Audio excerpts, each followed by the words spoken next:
Good afternoon, everyone. Welcome. I'm Tremaine Wright. I'm the chair of the Cannabis Control Board. It is wonderful to be here with all of you in person today. This is our first meeting with an actual audience, so thank you very much for showing up. Recognizing that we have all the board members present or participating remotely, I am pleased to call to order another meeting of the Cannabis Control Board. The meeting will be recorded and a transcript will be available on the public website of the Office of Cannabis Management, which is cannabis.ny.gov.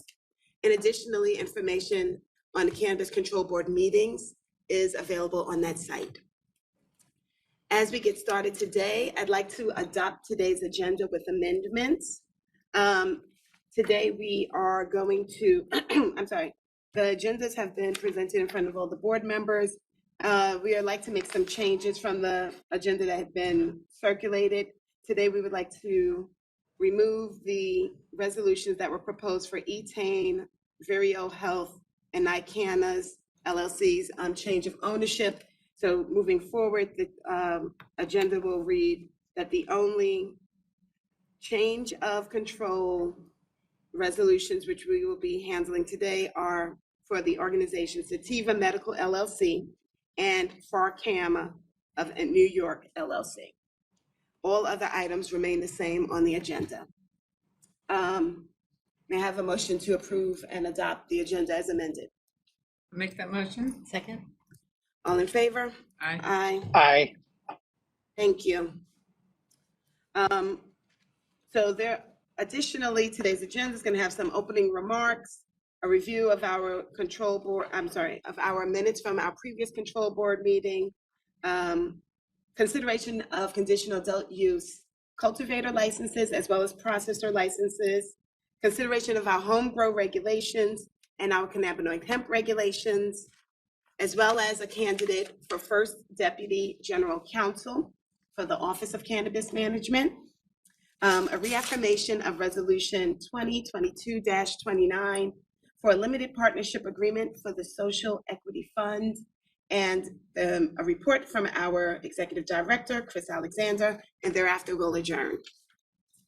I'd like to make a couple of remarks right now, because I need to note that we are once again here in person. The executive order that allowed us to meet remotely during the pandemic was not renewed. Therefore, now moving forward, all of our meetings will be in person. However, we will continue to live stream all meetings. Today's first order of business is to give an update on our Seeding Opportunity Initiative, which we've been working on diligently since the middle of this year. We currently have approved 242 adult use conditional cultivator licensees. They're growing and harvesting the first regulated legal adult use cannabis in New York State. We also have 15 processors, and they're taking the cannabis that's being grown by our cultivators and they're making it into the retail products that we're going to need. Today, we're going to be approving more applicant licensees in each type, both cultivator and processor, as we continue to push forward with the Seeding Opportunity Initiative. And then we're going to have a last leg of this Seeding Opportunity Initiative. We're going to be discussing our conditional retail dispensary licensees, or the card licenses. Last month, we opened the application portal, and with less than a week left, the portal closes on September 26th.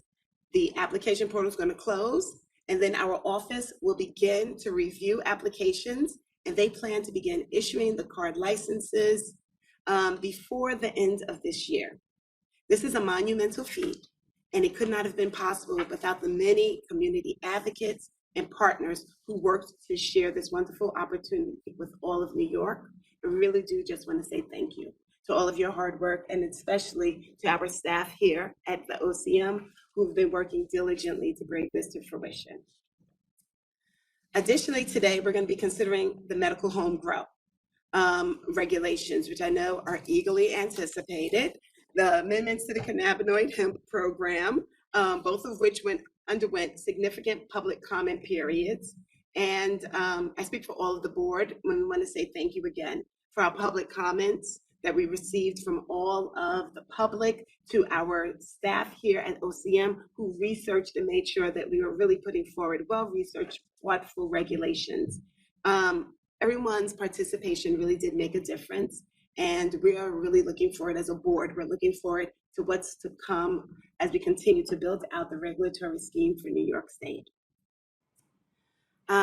So let's get started with the review and approval of our meeting minutes from September 13th meeting.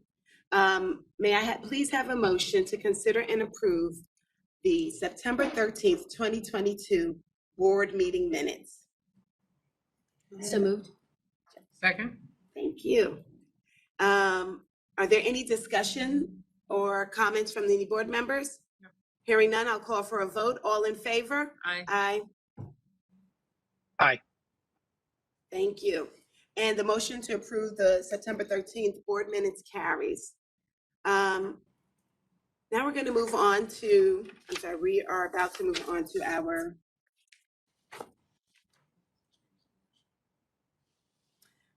the resolutions related to the change of control. I'm sorry, there was a slight change, so I just wanted to shift gears a little bit. So we're going to begin with the discussion of the resolutions. Board Member Garcia has identified that she will be abstaining from any discussion and the vote regarding the change of ownership of any registered organizations. And while she will not be stepping away, she will remain here. I would like to propose for our board that we consider the two resolutions as one item. So we're talking about the resolution considering the change of control for registered organization, Sativa Medical LLC, as well as the change of ownership for registered organization PharmaCann of New York LLC. I am proposing that we please consider these as one item together. Therefore, I'm asking if we can please have a motion to consider resolutions number 2022-30 and 2022-33 together. I'll make that motion. I can say. Second. And we have a second. Are there any comments? I'm sorry, before we do that, let's please go to get some overview of these resolutions that are before us from our Executive Director, Chris Alexander. Thank you, Madam Chair, and greetings to all of you joining us. This is an exciting day. Thanks for bearing with us through all the technical challenges as we transition here.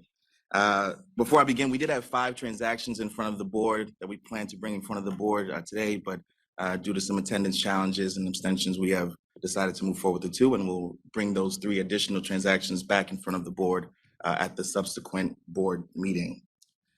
For background, there are currently 10 registered organizations providing medical cannabis to the patients of New York State. Before the board today are 2 resolutions that, if approved, would approve changes of ownership of those 2 registered organizations, which include Sativa Medical and PharmaCann of New York LLC. Following a review of the documentation submitted by the registered organizations in accordance with the cannabis law and its existing regulations, the office recommends the approval of these changes in ownership in front of the board today. Approval of these changes will allow for the continuation and advancement of these registered organizations' ability to provide quality service to the patients of New York State. Thank you, and I'm happy to answer any questions. Thank you. Is there any discussion or questions from the board regarding these changes in ownership? And so, hearing that there was no objection, we approved this approach. I am going to ask if I can I'm going to call the vote to consider these resolutions as one vote. Ms. Metzger, how do you vote? Aye. Mr. McDaniel's here. Mr. Perry? Aye. And I vote in the affirmative as well. Therefore, the motion to approve resolutions number 2022-30 and resolution number 2022-33 carries. At this time, we're going to shift gears and consider some of our applicant licensees. The next order of business is resolution number 2022-30. It's regarding conditional adult use cultivator licenses. May I please have a motion to consider resolution number 20-22-30, the resolution issuing certain conditional adult use cultivator licenses. Make that So motion. moved. Or second. First and seconded. Thank you. Ms. Alexander, can you please provide an overview of this matter? Absolutely. Thank you, Thanks. Madam Chair. The office has brought before the board an additional 19 conditional cultivators, all of whom have demonstrated and met the eligibility requirements that were put forward in the conditional cultivator legislation advanced in February. This will add to our pool. We're going to continue to license our conditional cultivators, those who've met the eligibility criteria. And I just want to add a quick note here that we're very excited of the work that's being done by our small farmers across the state of New York. They've grown some incredible product and excited to move that forward. Thank you. Thank you. Do we have any questions or comments from the board? Related My to this only item? comment is that I'm excited to see all this good quality cannabis growing out of doors. Yes, we're approaching, we're 260 growers. I think that we are going to have a very nice harvest here in New York State. Thank you. Hearing no more comments, I'll call for the vote. Ms. Metzger, Aye. Ms. Garcia, Aye. Mr. Perry, Aye.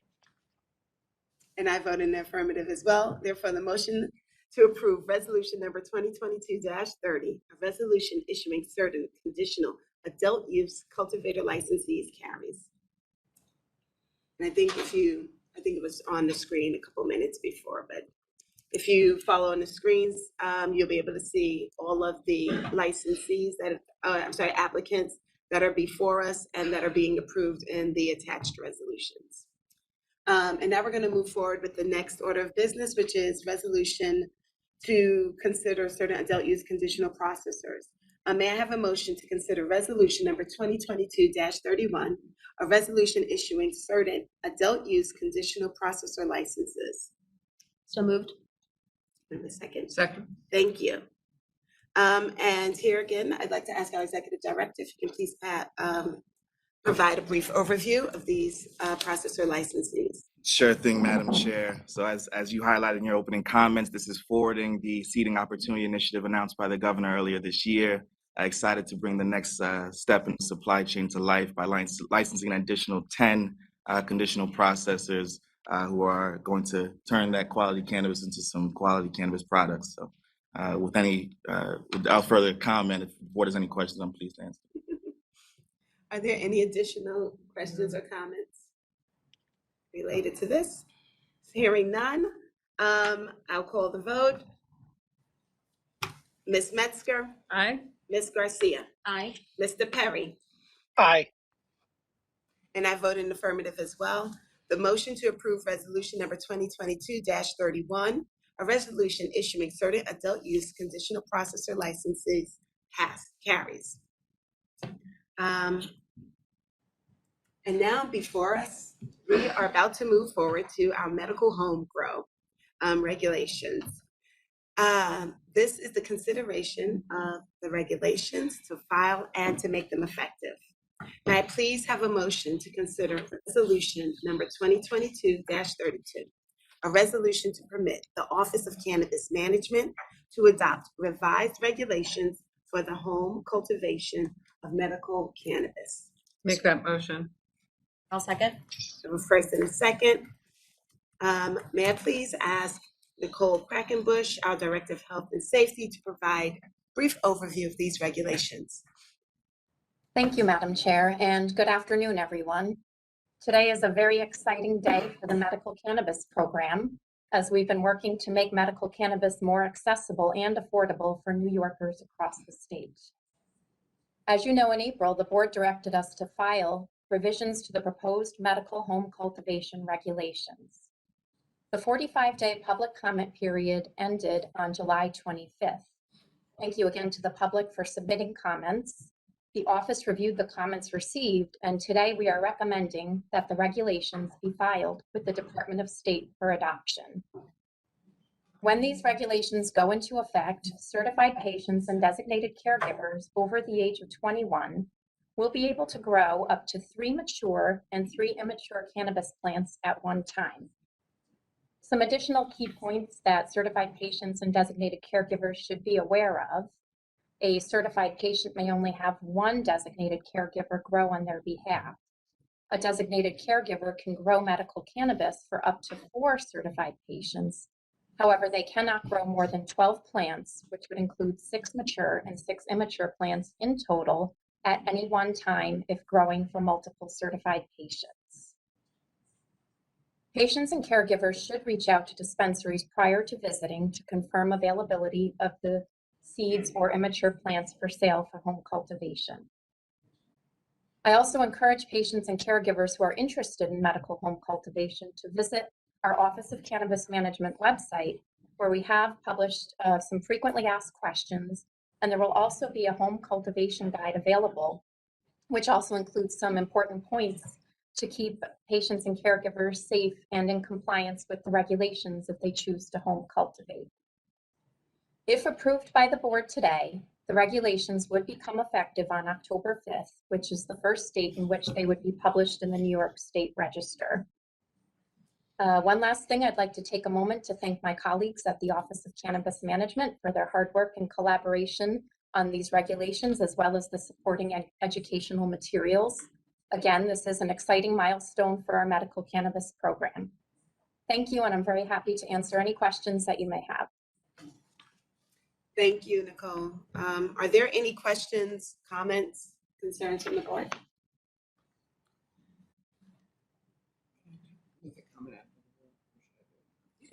Oh, okay. Well, I just want to say that I'm really thrilled we're taking this step. I want to thank staff for all of their work on these regulations. I think it's going to really improve the accessibility and affordability of cannabis for some of cannabis patients. And I look forward to our next step of going, completing the regulations for adult use. I wouldn't be me if I didn't just mention that.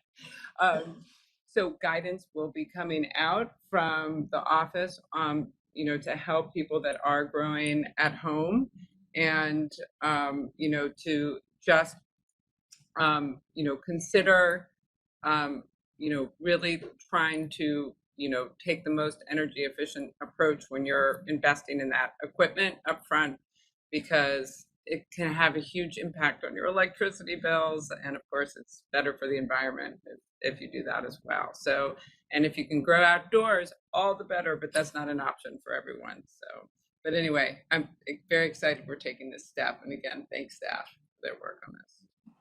Thank you. Yes.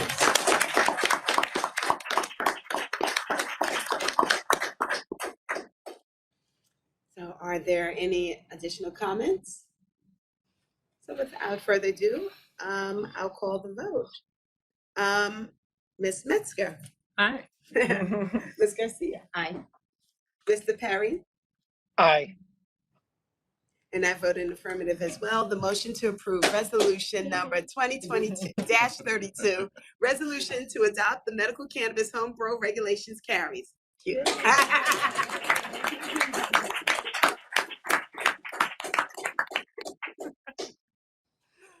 Thank you. Okay. And I hope that the rest of the work was so well received. No, but seriously, our next order of business is also much anticipated. It's the cannabinoid hemp regulations. So therefore, may I please have a motion to consider resolution number 2022-33. It's a resolution to direct the Office of Cannabis Management to adopt amendments to the cannabinoid hemp regulations for public comment. So moved. We have a motion. May I have a second? Second. Thank you. At this time, I'll ask our executive director again to please provide an overview of this matter. I'll kick it over to our Chief of Staff and Senior Policy Director, Axel Bernabe. Thank you, Chris. Thank you, Madam Chair. Happy to talk about this. It's not quite as exciting as the medical home grow regs, which have been a long time coming. But we want to remind folks that our mission at the OCM is to regulate and grow not only the medical program and the adult use program, but also the hemp program. And so we're always trying to make that a more accessible program, a better program. And I think, we can safely say that we have one of the most comprehensive and recognized set of regulations in the cannabinoid hemp space, so in the country. And so we're proud of that fact. But we did want to make some changes. We approved these regulations back in the fall.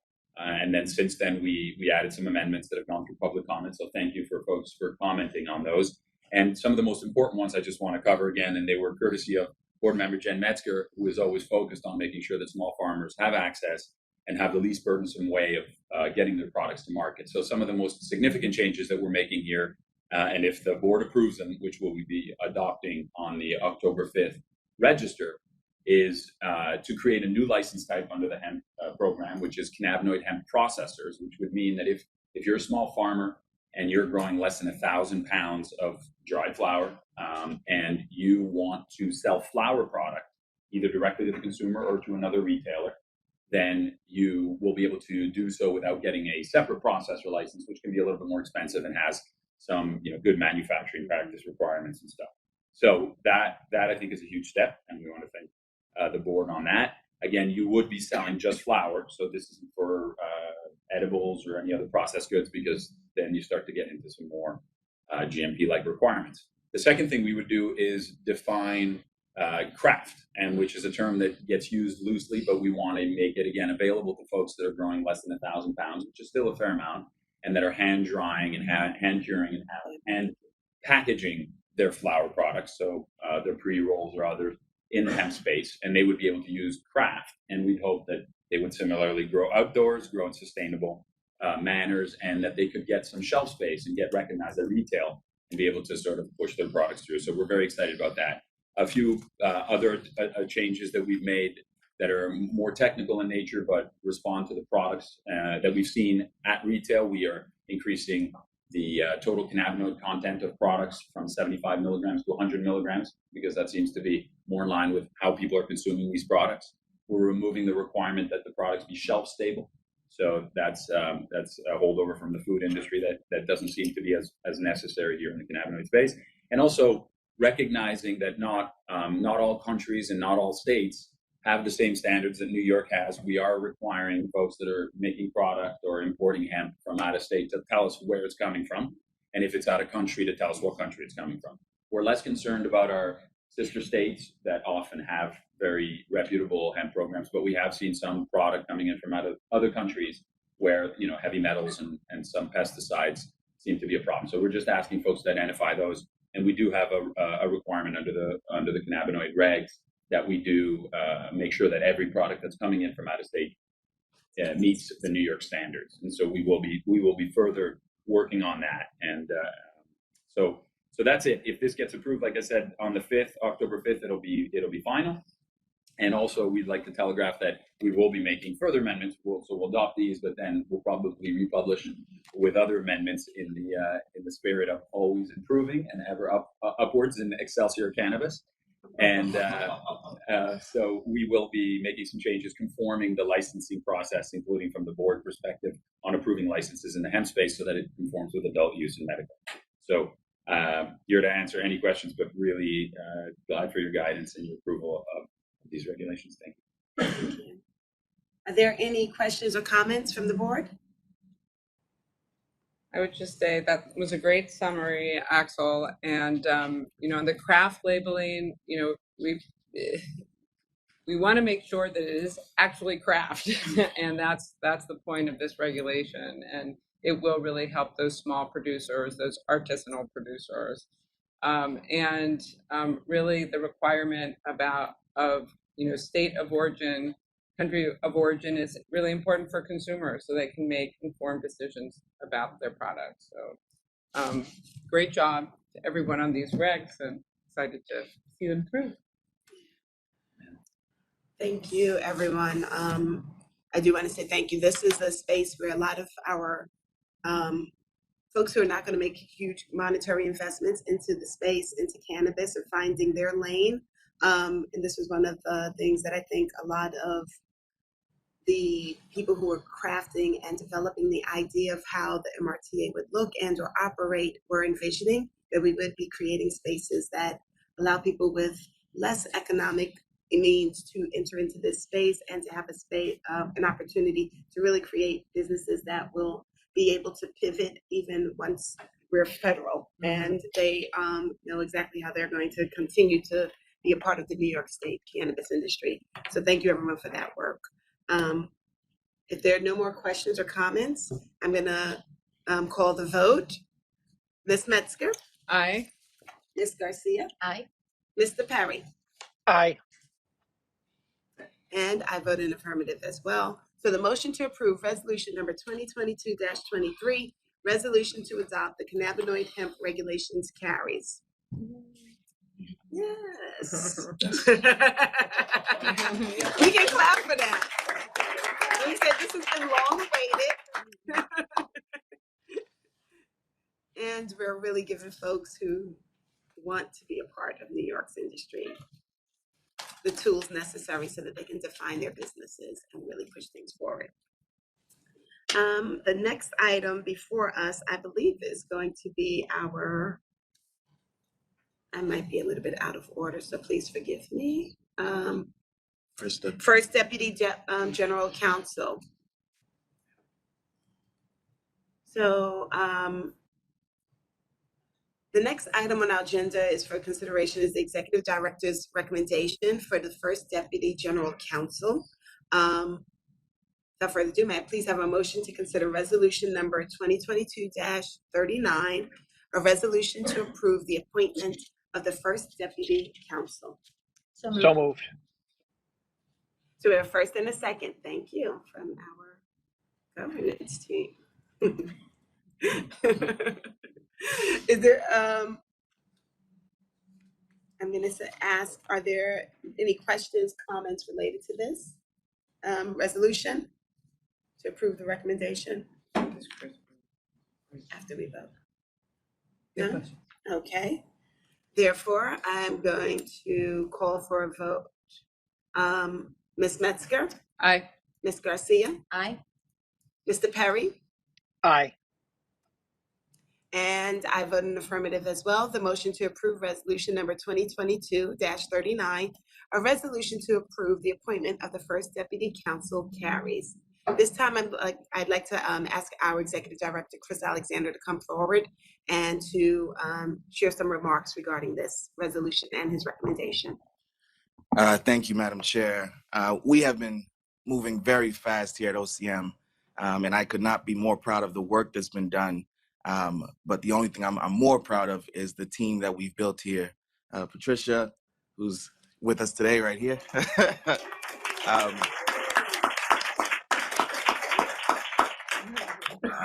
is an incredibly accomplished attorney, has stepped into leadership roles, managing significant projects here at the office. So just excited to announce and to appoint you to this new role. We appreciate your continued support and commitment to the mission. Thank you.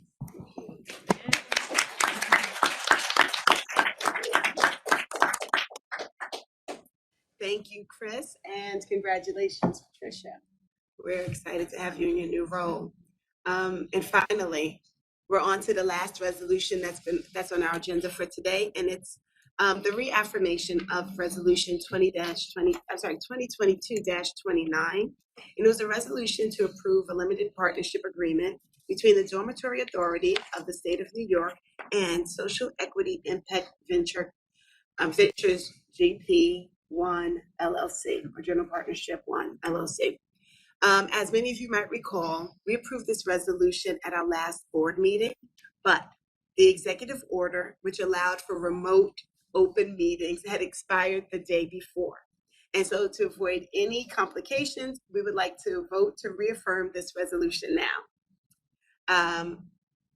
But before we proceed, I'm sorry. May I please have a motion to consider resolution number 2022-29? Make that motion. I'll second. We have a motion and a second. Thank you. Is there any discussion by any board member on the resolution before us? None. I'll call for the vote. Ms. Metzger, Aye. Ms. Garcia, Aye. Mr. Perry, Aye.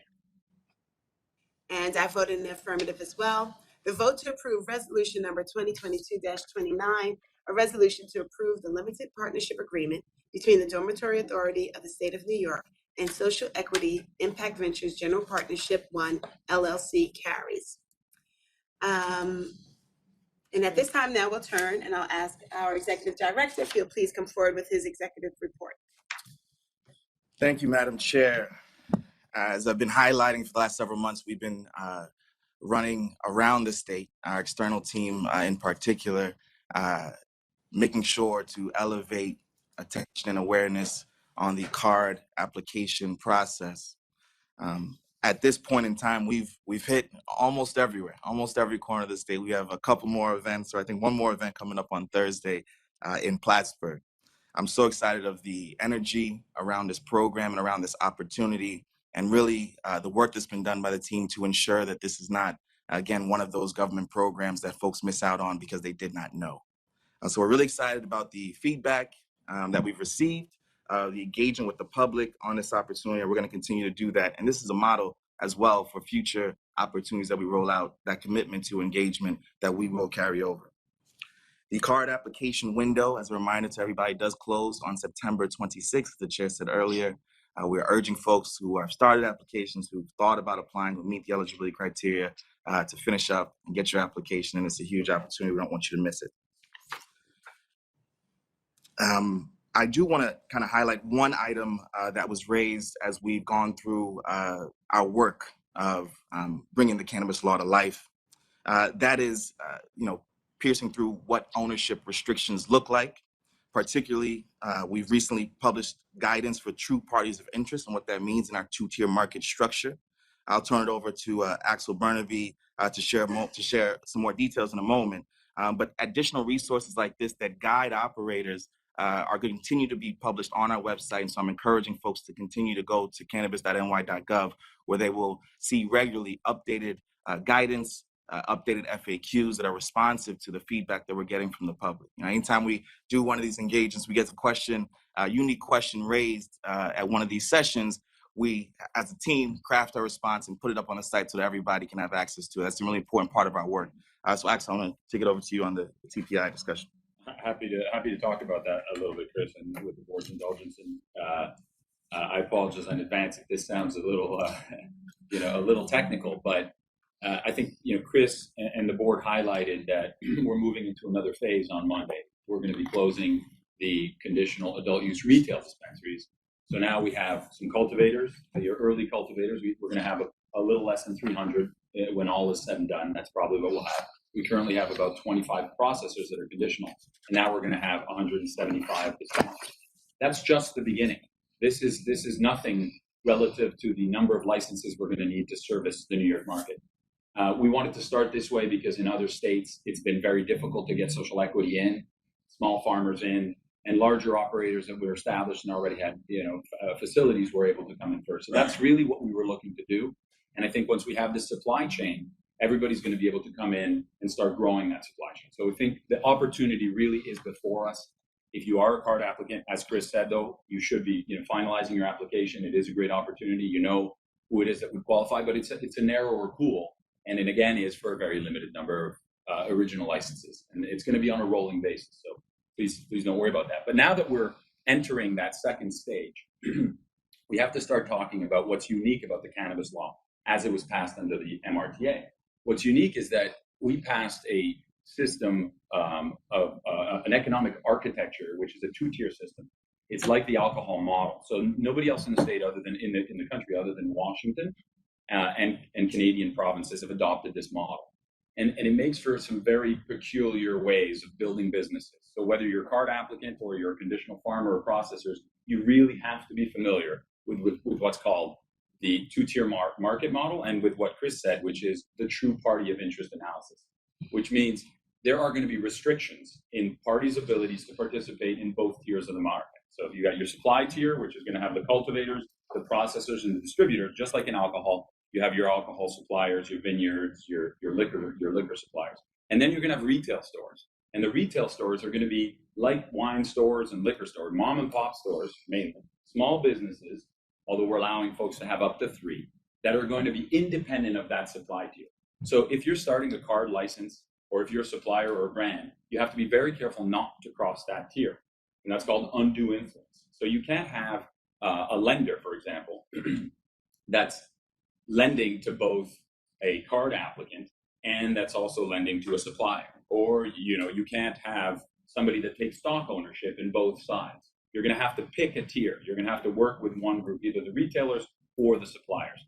Same thing on the supply tier. There are going to be some restrictions on the number of licenses you can hold, because the MRTA in the cannabis law requires this to be a small business, small and medium-sized enterprise business market. So you're going to be limited in the number of licenses you can hold as a cultivator, for example. We're going to allow for investment across multiple licenses, but you can't go up and stack licenses. You can't, build a very large grow on the basis of holding multiple licenses like you can in most other states. And there's a real basic reason for the fact that the cannabis law does this. It's to encourage small and medium-sized businesses. It's really to create a more democratic and a smaller, accessible and open market for folks. So if you do, as Chris pointed out, there is some guidance. It's called Guidance on True Parties of Interest, and FAQ. So you'll see a description of these vertical and horizontal tiers, but it's going to become part of your lexicon and part of your language if you're working in this space now. But I just want to reemphasize that it's a positive thing. It will allow folks to be able to function and compete, and small New York brands be able to make their way to retail. So that's a lot to digest, but we really encourage especially card applicants and current growers and processors to look at that and understand those rules, and email us with questions. As Chris said, we do take all the questions we get and we roll them up into questions and answers, and then send them out so everybody can benefit from those FAQs. So that's a big development, and I appreciate the opportunity to talk about this. Thank you, Axel. I just want to give one more update and one more point of personal privilege. I do want to update the state on some of the recent work of the office, engaging with the state's poison control centers, 2 trainings for that staff, doing that intake. Folks suffering from adverse reactions were conducted, and really the important work of the agency in doing new education on all folks interacting with the cannabis plant is well underway. The training contained an overview of cannabis and cannabinoids, product forms and their effects, and national New York State law and policy. This data is going to help demonstrate the rates of adverse effects related to cannabis products, as well as accidental cannabis consumption for those who may have consumed cannabis without intending to, and for cases where individuals may have consumed more cannabis than desired. This was an important step for our office, an important step for the Poison Control Center staff to better understand cannabis as they continue to do their work. And we're going to continue to commit ourselves to doing that type of education across government. The last thing I just want to add on the medical home grow regulation, the important step taken by the board today. We've prioritized patient access in this program. One of the first things that we did was to advance the medical program, new regulations, making it more accessible for patients. We're going to continue to work on that. That is a commitment of this office, and it's going to continue to be a priority. So I'm just really excited that we're able to provide this more affordable option to patients to get access to that medicine. So thank you, Madam Chair. Thank you. Are there any questions or comments from the board? All righty. So at this time, I want to remind everyone that the time, location, and the live stream link will be shared on cannabis.ny.gov in advance of our next Cannabis Control Board meeting. A recording of today's meeting, the meeting minutes, and a transcription will be posted on the site as well. And that concludes today's agenda items. So at this time, I would like to know, may I have a motion to please adjourn the meeting? So moved. I'll second, and like to Thank thank you. everyone for coming. If there are no questions, hearing none, I'll call for a vote. All in favor? Aye. Aye. There we go. And this motion to adjourn the meeting carries. We will now adjourn. Thank Thank you. you. Thank you all for joining us.